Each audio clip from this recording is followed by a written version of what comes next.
ஒரு சின்ன கதை சொல்றேன். எங்க ஊர்ல நடந்த ஒரு கதை. ஒரு குடும்பத்துல ஒரு ஆண் பிள்ளை பிறக்குது.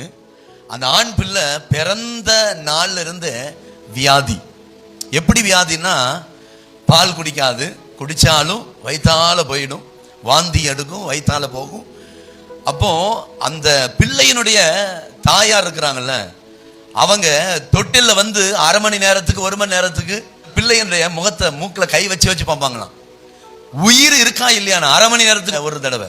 நம்ம ஊர்ல ஒரு பாவம் சொல்லலாம், தொரவா குஞ்சி மாறி இருக்கும்னு சொல்லுவாங்க. தொரவா குஞ்சினா என்னன்னு தெரியும். அப்போ அந்த தாயார் போய் மூக்குல கை வச்சு பார்ப்பாங்களாம். உனதா 2 ஆம்பளை பிள்ளை இருக்கு, 2 பொம்பளை பிள்ளை இருக்க, சும்மா எதையாவது போட்டு கொண்டு இருந்த பிள்ளைய அப்படின்னா. அப்ப அந்த அம்மா சொன்னாங்களாம், இல்ல கொல்றதா இருந்தா ஆண்டவரே கொல்லட்டும், நான் என்ன செய்ய மாட்டேன், இந்த பிள்ளைய கொல்ல மாட்டேன், ஆண்டவர் ஏதாவது காப்பாத்தட்டும்னு அவங்களும் அந்த பிள்ளைய பாதுகாத்தாங்களாம். ஒரு நாள்ல எங்க ஊருக்கு வந்து நோட்டீஸ் கொடுத்துருக்குறாங்க. பாளையங்கோட்டை நேருஜி கலையரங்கத்துல ஒரு கூட்டம் நடக்குது. அந்த கூட்டத்துக்கு வாங்கன்னு சொல்லி நோட்டீஸ் கொடுத்துருக்குறாங்க. பெரியம்மா வந்து பிள்ளையினுடைய தகப்பனாரை கூப்பிட்டு, டேய் நீ பிள்ளைய போய் தூக்கிட்டு வா. அப்போ அவர் போய் கூப்பிடுறாங்களாம், யார மனைவிய. அப்ப மனைவி சொல்றாங்களாம், இது கொண்டு போற இடத்துல ஏதாவது செத்துக்கிட்டு போச்சுன்னா நான் அங்கே இருந்து வாயில் வயிற்றுல அடிச்சுட்டு ஓடி வரணுமே, அதனால வேண்டாம் அப்படிங்கிறாங்களாம். ஆனா எங்க பெரியம்மா என்ன சொல்றாங்களா, நீ தூக்கிட்டு வாடா, நீ பிள்ளை தூக்கிட்டு வா அப்படின்னு. அப்போ சரின்னு சொல்லி கடைசியில பிள்ளையை தூக்கிட்டு நேருஜி கலையரங்கத்துல போயாச்சு.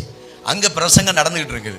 இந்த பிள்ளையினுடைய தகப்பனார் திரும்பி பார்க்கிறாரு, இந்த பிள்ளைக்கு கடைசி உயிர் இழுக்குது.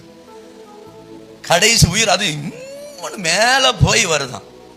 அப்ப இவர் என்ன பண்ணாரு, போய் அந்த தாய் மடியில இருந்த அந்த பிள்ளையை தூக்கிட்டு நேரா மேடைக்கு போயாச்சு.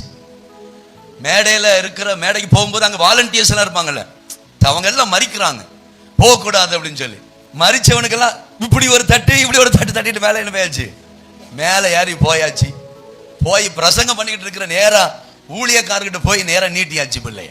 நேரா நீட்டின உடனே அவர் வெளிநாட்டுக்காரர், அவருக்கு புரிஞ்சு போச்சு இந்த பிள்ளை கடைசி உயிர் இழுக்குது, அதனாலதான் கொண்டு வந்திருக்கான்னு சொல்லி அந்த பிள்ளைய வாங்கி நேரா வானத்துக்கு நேரா உயர்த்தி காதறி அழுது ஜெபிச்சு அந்த தகப்பன் கையில கொடுத்த உடனே அவர் கொண்டு வந்து மனைவிட்ட கொடுத்துட்டு போய் உட்கார்ந்தாச்சு. கூட்டம் முடிஞ்சு போய் பார்க்கும்போது அந்த பிள்ளை பாலே குடிக்காது. ஆனா அந்த பாட்டில் இருந்த மொத்த பாலையும் கூட்டம் முடியறதுக்குள்ள குடிச்சு காலி பண்ணிடுச்சு. அல்லேலூயா. அந்த பிள்ளை தான் இந்த பிள்ளை.